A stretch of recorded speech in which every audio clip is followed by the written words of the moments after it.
We've got on the line Tindig Pilipinas co-convener Kiko Aquino D. Sir, good afternoon. Welcome to StoryCon.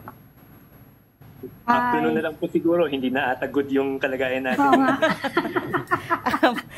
Nako, hindi na, I'm not going to comment on that, but please go ahead, your reaction President, bad afternoon. To the big breaking news of this afternoon, which is, again, the Supreme Court declaring unconstitutional the impeachment complaint against Vice President Sara Duterte.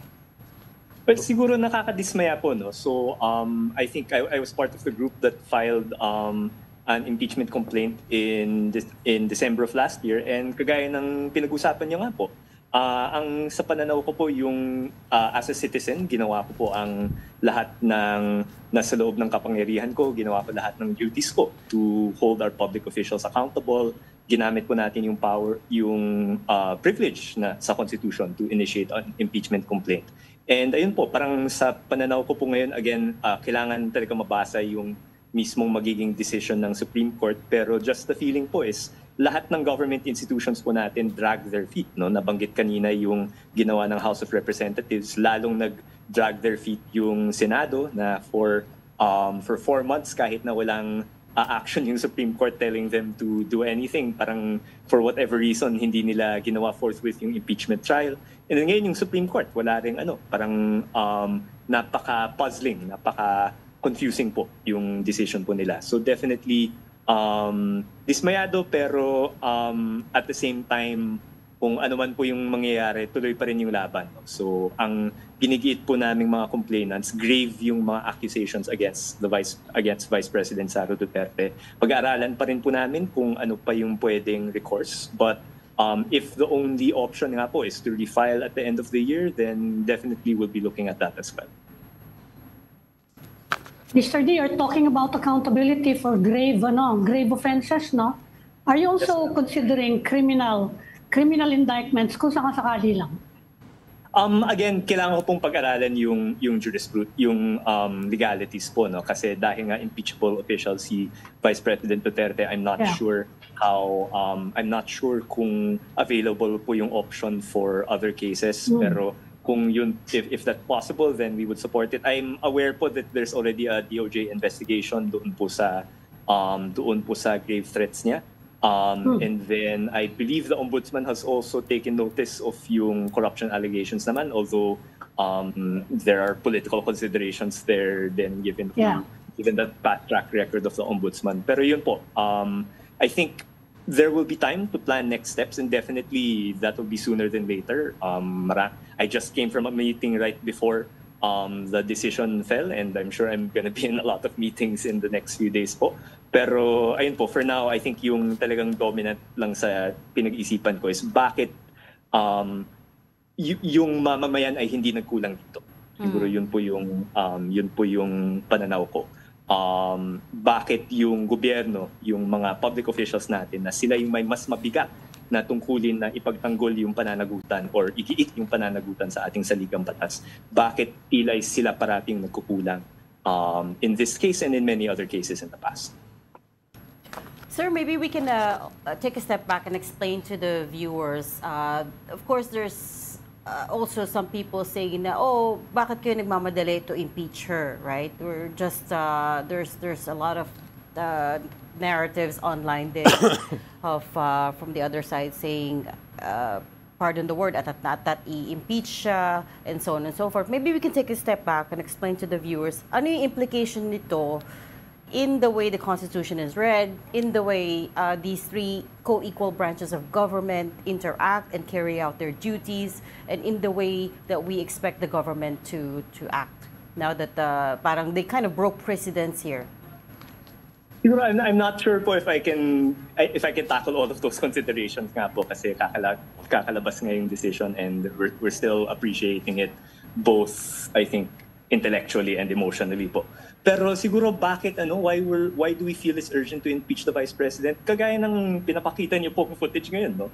So we were all there nung nag-press con siya noong November na nagbaba siya ng grave threats. And ako, I'll be honest, no? Wala akong pagmamahal kay President Marcos. And in fact, when she said those things at first, medyo natuwa pa ako. Alam mo yun, buy one, take one. Ayoko naman si VP Sara. Ayoko si Bongbong Marcos. So kung may mangyari kay VP Sara, we also get Bongbong Marcos funny. But as a Filipino citizen, I had to stop and think, what kind of a country has a vice president that makes grave threats like this?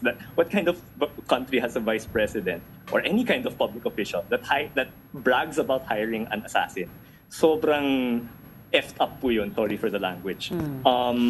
And ano po, in a way, the world agreed po eh. Kasi ako po, nanonood po ako ng maraming medyo politics junkie po ako, no? So nakikinig ko sa mga podcasts ng local tsaka global politics po.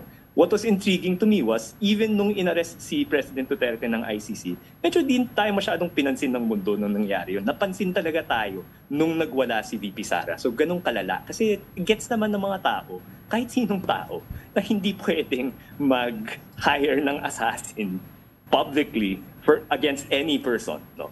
Even if it's a person I don't like. No? So ako on that very basis, naging malinaw sa akin na hindi karapat-dapat na maging vice president or to have any position of power si Vice President Sara Duterte. No? So kaya siguro naging napaka-urgent yung pag-file natin. That press con happened in, I believe it was November 23. We filed a week later po. No?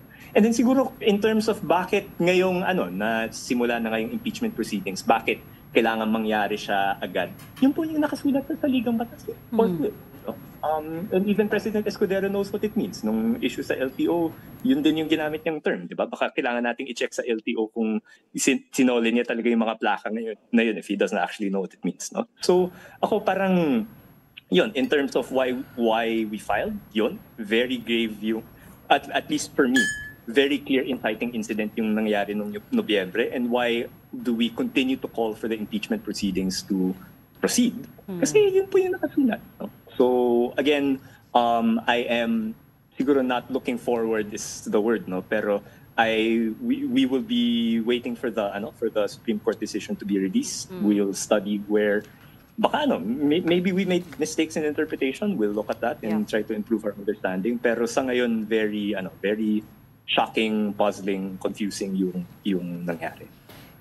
Is it your belief that the Senate unduly delayed the impeachment trial?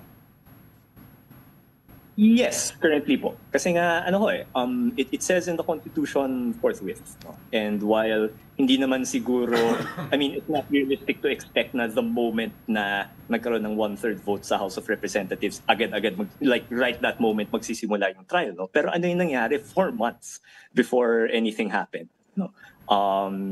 And for reasons that were never made quite clear noon, alam naman natin na noong nangyari nga po yung ICC arrest ni President Duterte, nagkaroon pa rin po ng Senate hearing. So hindi naman ibig sabihin na kapag end of session ay wala nang pwedeng gawin yung Senado. Kung gugustuhin nila, pwede silang kumilos. So bakit hindi sila kumilos dito sa impeachment na which is such an important part of the Constitution that there's an article specifically devoted to accountability for public officers. So tingin mo, Parang Prof. ako yung tinuturuan ni VP Sara ngayon po, medyo na-stress po ako.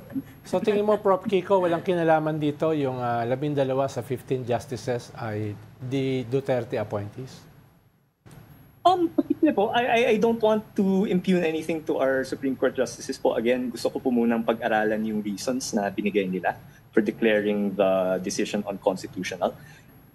Meaning ko po, that's in the back of my mind, no? Pero yun, appointing doesn't necessarily mean forever loyal. Parang forever loyal ka sa nag-appoint sa'yo. But definitely it's a consideration po. Pero ayun, I don't want to speak out of place, but definitely just on the face of it, no, without reading anything yet, very puzzling po yung decision. And it's hard to sa pagkakaintindi ko po sa 1987 Constitution, and siguro people will forgive me for having maybe a more emotional attachment to it than most dahil it's the Constitution associated with my grandmother. Yung idea nun is dapat mas madaling i-hold accountable yung public officials natin kasi we know what it's like to have a one-man ruler na completely unaccountable, no? So napaka-puzzling yung ganitong decision that seems to make it harder to bring our public officials to account. No? So again, hindi po ako abogado and hindi po ako talagang eksperto sa ganitong mga usapin. Ordinaryong mamamayan na may mga kilalang kamag-anak din po ako siguro. Pero just from that standpoint, dismayado po talaga yung feeling ko po. Ang main defender kasi ng ating Constitution is the Supreme Court. Kung may mga desisyon na katulad nito, di ba ina-abandon nila yung main function na yun? Again po, I definitely, I think, naniniwala, mahalaga po yung reason giving. So I don't want to impute kung ano man yung legal reasoning ng Supreme Court just based on the headline. No? So gusto ko po talagang, to the limits of my capability, gusto kong pag-aralan yung decision. Pero again, it is on the surface of it is suspicious na may ganitong decision na kagaya ng nabanggit nyo kanina, Sir Ronald, that seems to break precedent. No? And it's also strange, or it's also, it doesn't help siguro in terms of, for people like me, it doesn't help nga na aning nabanggit niyo po, 12 out of 15 ay Duterte appointees. So, factor din po yun sa akin. Am I going to say that categorically inabandon ng Supreme Court yung duties nila? I think it is maybe, ayun po, I can't say that without reading the full decision. No? Okay. Baka maybe there's reasoning there that can convince me. I'm open to having my mind changed po. Pero sa ngayon, it's puzzling. I agree, it seems to break precedent. It sends a strange message na parang sobrang kailangan dumaan sa butas ng karayom para makakamit ng justisya, para mapanagot yung mga high officials natin na hindi yun talaga ang diwa ng 1987 Constitution. But yun po, whether the motives of the institution or of the individual justices, I don't think I can comment on that. Okay, fair enough. We will give you time to read and digest the Supreme Court decision, and we'll circle back and call you again, Professor D. Tomorrow. So you can tomorrow, Saturday. but when you have time, and also maybe next week, kasi of course Monday the 20th Congress comes in already, and then we can talk a little bit more about the alignments in the Senate. And for now, I'll let you go. Thank you so much for your time and insights. Tindig Pilipinas co-convener Kiko Aquino D.